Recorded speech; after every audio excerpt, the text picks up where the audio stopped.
اب اگلی آیت جو ہے یہ آیت الکرسی کہلاتی ہے، کیونکہ اس میں اللہ تعالیٰ کی بادشاہت کی کرسی کا ذکر ہے۔ اس کی فضیلت میں کئی ایک احادیث ہیں، صحیح بخاری میں ایک بڑی ڈیٹیل حدیث ہے، مال غنیمت کی چوکیداری کے اوپر سیدنا ابو ہریرہ کو نبی صلی اللہ علیہ وآلہ وسلم نے مامور کیا، اور 3 راتوں تک ایک شخص آ کے وہاں چوری پرفارم کرنے کی کوشش کرتا رہا، تو حضرت ابو ہریرہ نے اسے پکڑ لیا۔ پہلی دفعہ پکڑا تو اس نے کہا چھوڑ دو، اگلی دفعہ نہیں آؤں گا۔ دوسری بار پکڑا تو اس نے کہا چھوڑ دو، اگلی دفعہ نہیں آؤں گا۔ تیسری دفعہ جب پکڑا تو انہوں نے کہا اب تو میں تجھے رسول اللہ کی بارگاہ میں ضرور پیش کروں گا۔ تو اس نے کہا کہ مجھے چھوڑ دو، میں تمہیں ایک ایسا وظیفہ بتاتا ہوں کہ اگر رات کو بستر پہ جاتے وقت تم وہ وظیفہ کر لو تو صبح تک اللہ تعالیٰ کی طرف سے تمہاری حفاظت کے اوپر فرشتہ مامور ہوگا، شیطان تمہارے قریب نہیں آئے گا۔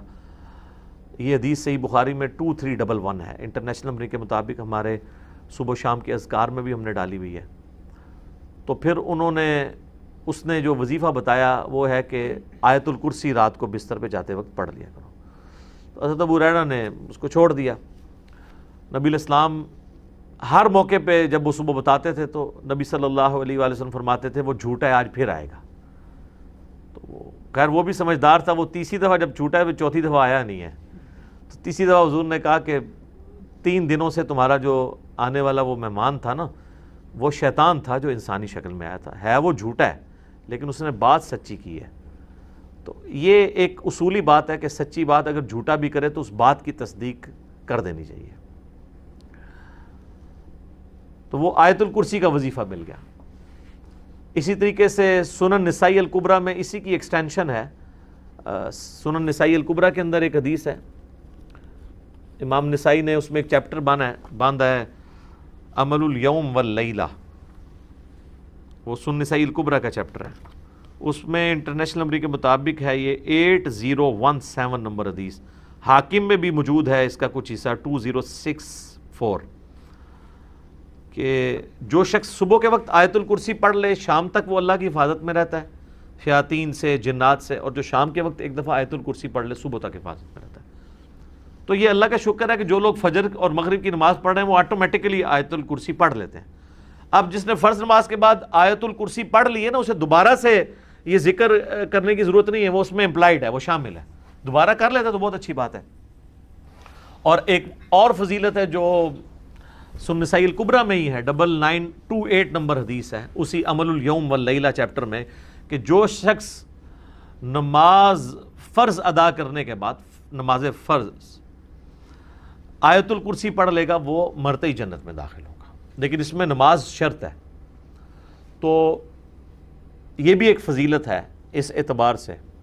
اس کی ایک ضعیف سند بھی ہے سنن کبریٰ البیہقی میں مولا علی سے، اس میں الفاظ یہ ہیں کہ وہ آیت الکرسی کسی سے گفتگو کرنے سے پہلے پڑھ لے، لیکن جو سنن نسائی الکبریٰ میں صحیح سند ہے اس میں یہ الفاظ نہیں ہے۔ لیکن اس طرح کی جو ضعیف روایتیں ہیں نا، جب صحیح احادیث کو سپورٹ کر رہی ہوں نا تو اسی کو فالو کرنا چاہیے، کوشش یہی کرنی چاہیے کہ بغیر گفتگو کیے سلام پھیرتے ہی آیت الکرسی پڑھ لی جائے۔ البتہ اگر کوئی گفتگو کر بھی لیتا ہے تب بھی فضیلت مل جائے گی، کیونکہ جو صحیح حدیث میں اس طرح کے الفاظ موجود نہیں ہیں۔ تو یہ 3 بڑے بڑے فضائل ہیں، باقی میں نے قرآن حکیم کی صورتوں کے فضائل کے اوپر ڈیٹیل لیکچر ریکارڈ کروا دیا ہوا ہے، مسئلہ نمبر 112 ABC، جسے شوق ہے تو وہ دیکھ سکتا ہے۔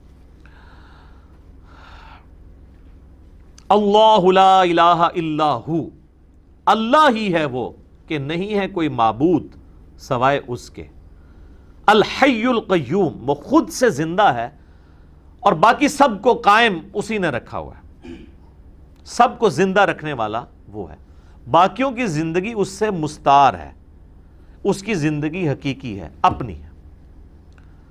لا تأخذہ سنۃ ولا نوم، اور اس کی زندگی اتنی کامل ہے کہ نہ تو اسے اونگ آتی ہے اور نہ نیند۔ ہماری زندگی آپ دیکھ لیں ناقص ہے، ہم 24 گھنٹے کے اندر ایک دفعہ ضرور مر جاتے ہیں۔ موت نیند کی بہن ہے نا، اسی لیے آپ دیکھیں آپ کو جو رات کو سونے کی دعا سکھائی گئی ہے صحیح بخاری میں، اللہم بسمی کا اموت و احیا، اور اللہم باسمی کا اموت و احیا، دونوں الفاظ درست ہیں، تیرے نام سے زندہ ہوتا ہوں اور مرتا ہوں. اور صحیح بخاری میں جو صبح اٹھنے کی دعا ہے وہ تو ہے ہی ہے, اس میں تو ڈائریکٹ کلیئر ہو گیا. یہاں تو پھر بھی کوئی کہہ سکتا ہے کہ ایمبیگوٹی ہے کہ یہ اس نیند کا بھی ذکر نہیں ہے, لیکن اس میں تو واضح ذکر ہے الحمدللہ الذی احیانی بعد ما اماتنی, یا احیانا بعد ما اماتنا, جمع کے سیغے سے ہو, وَإِلَيْهِ النُّشُورُ. تمام تعریفیں اس ذات کے لیے جس نے ہمیں مرنے کے بعد دوبارہ زندہ کر لیا.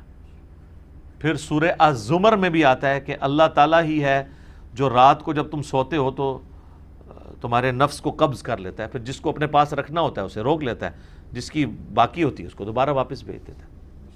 تو نیند بھی موت کی ایک فارم ہے. ہماری جو زندگی ہے وہ بھی ناقص ہے, ہم ڈیپینڈنٹ ہیں اللہ کے اوپر اس اعتبار سے کہ جب چاہے وہ سانس روک لے, اور اس اعتبار سے بھی کہ 24 گھنٹے میں ہمیں ایک دفعہ سونا ہی پڑتا ہے, ادروائز آپ اگلے 24 گھنٹے. دنیا کا ذہین ترین آدمی, دنیا کا طاقتور ترین آدمی کتنے گھنٹے جاگ سکتا ہے؟ یہ بزرگ جو جاگتے رہے ہیں نا 1-1 سال یا 2-2 سال, کہانیاں نے, کوئی نہیں اٹھ جاگ دے. جس کو ہے نا اس کو لے کے ہیں, جاگ کے بتائے کوئی. اور کہتے ہیں جناب 3 سال تک کھایا پیا نہیں ہے. اس کے ساتھ اس کہانی کو کمپلیٹ کیا کریں, ساتھ یہ بھی کہا کریں کہ نہ کھادا پیتا نہ پیشاب کیتا, کیونکہ اگر کھایا پیا نہیں ہے تو پیشاب تو کھانے پینے کے ساتھ ہے نا. آپ کھانا پینا چھوڑ دیں پیشاب ختم ہو جائے گا. یہ ساتھ کیوں نہیں کہتے ہیں کہ 3 سال تک پیشاب بھی نہیں کیا, اور پھر اس طرح کا بندہ لے کے آنا ہے, اس کا جو ہم کریں گے نا وہ ہماری ویڈیوز میں ریکارڈ ہے, آج چھوڑ دیں. لہو ما فی السماوات و ما فی الارض. اچھا دوسرا ہے نیند نہیں آئے گی اور اس سے اونگ بھی نہیں آتی, یعنی اتنی کامل زندگی ہے کہ ایک لمحے کے لیے بھی جھٹکا نہیں آتا. لہو ما فی السماوات و ما فی الارض, اسی کے لیے ہے آسمانوں اور زمین کی بادشاہی. اچھا آسمان ہمیشہ جمع کے سیغے کے ساتھ آتے ہیں, زمین سنگولر کے سیغے کے ساتھ, سوائے ایک پارہ نمبر 28 کے اندر کہ اللہ نے 7 آسمان پیدا کیے اور اس کے مثل زمینیں بھی.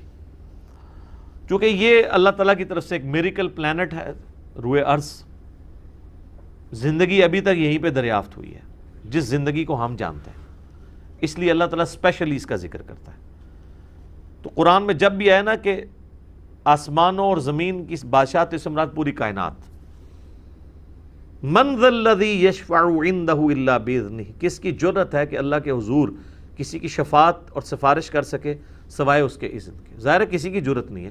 دنیا میں سفارش یہ ہوتی ہے کہ کسی شریف آدمی کو پکڑ کے پولیس لے گئی ہے تو ایک وہاں کا بڑا آدمی جا کے سفارش کرتا ہے کہ جی آپ کو غلط فہمی ہوئی ہے, میں اسے شروع سے جانتا ہوں, بڑا شریف آدمی ہے. اب اللہ کو اس طرح کی سفارش تو کوئی نہیں کر سکتا کہ یا اللہ آپ کو غلط فہمی ہوئی ہے, بندہ غلط پکڑ لیا آپ نے, نہیں, ایسے تو ہو ہی نہیں سکتا. اسی لیے اللہ نے کہا کہ اس کی جرأت ہے کہ مجھے کہے, مجھے سفارش کرے کسی کی, کہ میرے کہنے سے نہیں. تو اب آپ دیکھ لیں بابوں کے بارے میں وہ دھونس کے عقیدے جو رکھے ہوئے ہیں, اسی تو آپ کو قرآن نہیں پڑھنے دیتے. جس نے یہ آیت پڑھنی ہے اس نے کہنا ہے کہ بابا کتوں آ گیا, اتنے کوئی بھی کھنگڑ نہیں دینا اللہ نے سوائے جس کو اذن دیا ہے محمد رسول اللہ صلی اللہ علیہ وآلہ وسلم. اور وہ بھی ایک پوری دردناک حدیث ہے بخاری مسلم میں, حدیث شفاعت, وہ یوٹیوب پہ میرا کلپ دیکھ لیں, شفاعت رسول صلی اللہ علیہ وآلہ وسلم کا عقیدہ. یعلم ما بین ایدیہم وما خلفہم, وہ جانتا ہے جو ان سے پہلے ہو چکا جو ان کے بعد ہونے والا.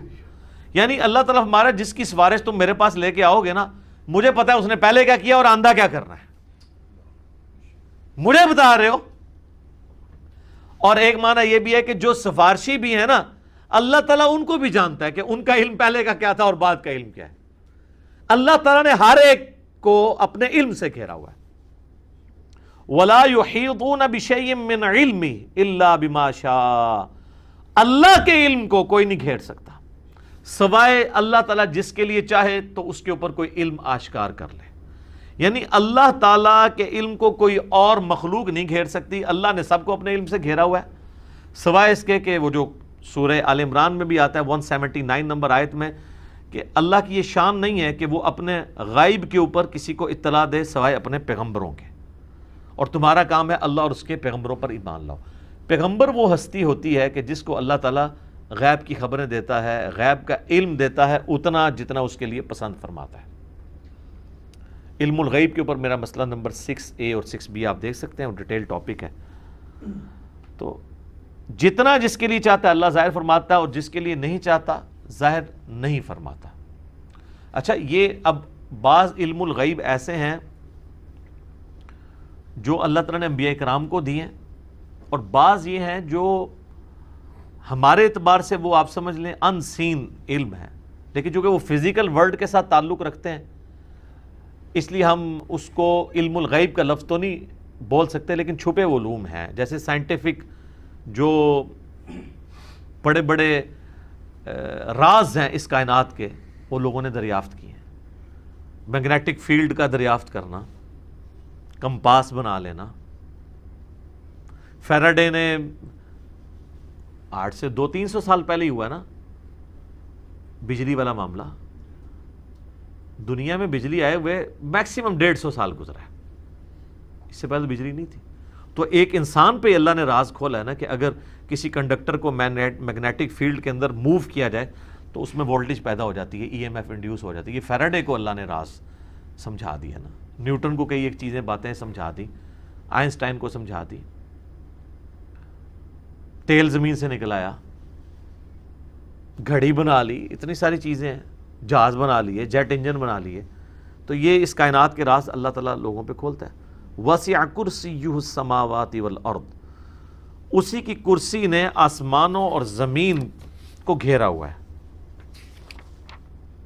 ولا یؤودہ حفظہما، اور اللہ تعالیٰ کو زمین و آسمان کی حفاظت کرنا کوئی مشکل نہیں ہے، تھکا نہیں دیتی یہ چیز۔ وہو العلی العظیم، اور وہ بہت بلند ہے اور عظمت والا ہے۔ اچھا یہاں کرسی عین ممکن ہے کہ کوئی فزیکل کرسی ایگزسٹ کرتی ہے، اور عین ممکن ہے کہ یہ بات محاورتاً ہو رہی ہے کہ اللہ تعالیٰ کی بادشاہت اس سے مراد ہو، کیونکہ قرآن میں کئی ایک چیزیں محاورتاً بھی استعمال ہوئی ہیں۔ اس کے اوپر یہ جو اہل حدیث کی طرف سے جہمی ہونے کا فتویٰ فوراً لگا دیتے ہیں، یہ غلط ہے۔ بعض جگہ وہ خود بھی تعویلات کر رہے ہوتے ہیں، جیسے سورہ قصص کے اینڈ پہ آتا ہے کہ ہر چیز کو فنا ہے سوائے اللہ کے چہرے کے، تو سارے اہل حدیثوں نے ترجمہ کیا ہے یہاں چہرے سے مراد اللہ کی ذات ہے، تو تعویل تو وہ بھی کر رہے ہیں۔ یا قیامت والے دن اللہ کے سائے کے سوا کوئی اور سایہ نہیں ہوگا، 7 لوگ اس سائے کے نیچے ہوں گے، بخاری مسلم میں آتا ہے، تو وہاں اہل حدیث بھی کہتے ہیں یہاں مراد عرش کا سایہ، اللہ کا سایہ مراد نہیں۔ تو اس طریقے سے اگر کوئی تعویل کرتا ہے اس طرح کے معاملات میں، جہاں پہ ممکن ہو، جہاں پہ ممکن نہ ہو وہاں پہ نہیں کرنی چاہیے۔ مولانا مودودی تو دونوں طرف گئے ہیں کہ عین ممکن ہے کرسی ہو، اور عین ممکن ہے کہ اس سے مراد ایک محاورتاً بات ہو کہ اللہ کی بادشاہی نے گھیر رکھا ہے ہر چیز کو، اور اس کی یعنی صرف اللہ تعالیٰ نے یہ بنا کے مخلوق چھوڑ نہیں دی، بلکہ اس کی حفاظت بھی اپنے ذمہ لی ہوئی ہے۔ اور وہ ایسی حفاظت نہیں ہے کہ کوئی اللہ تعالیٰ کو مصروف ہو گیا کہ اتنی مخلوقات پیدا کر کے اب کیا کرے گا، وہ ایسا نہیں ہے، بلکہ وہ اللہ تعالیٰ نے پہ کوئی گرا نہیں ہے اس کی۔ وہ تو سورۃ الانعام میں ہے کہ زمین کی گہرائیوں میں کوئی دانہ نہیں پھوٹتا، نہ زمین کے اوپر نہ سمندروں میں کوئی پتا بھی گرتا ہے مگر اس کے علم سے، اور اتنا کامل علم ہے کہ اللہ نے یہ سب کچھ ہونے سے پہلے ہی لوح محفوظ میں لکھ لیا ہے۔ تو ایک ڈیٹیل طلب ٹاپک ہے۔ وَهُوَ الْعَلِيُّ الْعَظِيمُ، اور وہ بلند ہے اور عظمت والا ہے۔ اب یہاں پہ ایک اللہ کا نام بھی آ گیا علی، علی یون، تو مخلوق میں کسی کا نام ہو سکتا ہے، یہ ہے العلی، جب الف لام سے ہوگا تو دی علی خاص ہو جائے گا۔ رحمان تو کوئی بھی ہو سکتا ہے، الرحمن اللہ ہے، رؤوف کوئی بھی ہو سکتا ہے، نبی علیہ السلام کے لیے ہے بالمؤمنین رؤوف الرحیم، لیکن الرؤوف اور الرحیم اللہ ہے۔ صرف رؤوف اور رحیم سورہ التوبہ کی آخری آیات میں نبی علیہ السلام کے لیے بھی ہے۔ تو یہاں پہ بھی علی سے مراد بلند، عظمت والا، یعنی اللہ تعالیٰ اپنے عرش پہ مستوی ہے جیسا کہ اس کی شان کے لائق ہے، اور اپنی شان کے اعتبار سے بھی بلند ہے۔ تو اب یہ آیت الکرسی پہ تو گھنٹوں بولا جا سکتا تھا، میں نے اتنا حصہ کور کیا جتنا ایک عام بندے کی ضرورت ہے، کیونکہ آپ سمجھیں کہ قرآن حکیم میں جتنی بھی آیات اللہ تعالیٰ کی اسماء و صفات کے اعتبار سے یا اس کی قدرتوں اور شانوں کے اعتبار سے آئیں گی، آلموسٹ ان کی جڑ جو ہے وہ آیت الکرسی کے اندر موجود ہے۔ تو یہ اس پہ تو گھنٹوں بولا جا سکتا ہے، لیکن جتنی میں نے اجمالاً اس کی تفسیر بیان کر دی ہے اس تفسیر کلاس کے اندر اتنی کافی ہے۔ باقی تو جیسے جیسے اللہ تعالیٰ کی شانوں کا ذکر بیچ میں آتا چلا جائے گا وہ انشاءاللہ تعالیٰ ہم اس کو کور کرتے جائیں گے۔ اللہ تعالیٰ سے دعا ہے جو حق بات میں نے کہی اللہ تعالیٰ ہمارے دلوں میں راسخ فرما دے۔ اگر جذبات میں میرے منہ سے کوئی غلط بات نکل گئی تو اللہ تعالیٰ ہمارے دلوں سے اسے محو کر دے، دور کر دے، ہمیں معاف بھی فرما دے، ہمیں کتاب و سنت کی تعلیمات پر عمل کر کے دوسرے بھائیوں تک پہنچانے کی توفیق عطا فرمائے۔ سبحانک اللہم و بحمدک، اشہد ان لا الہ الا انت، استغفرک و اتوب الیک، وما علینا الا البلاغ المبین۔ جزاکم اللہ خیر۔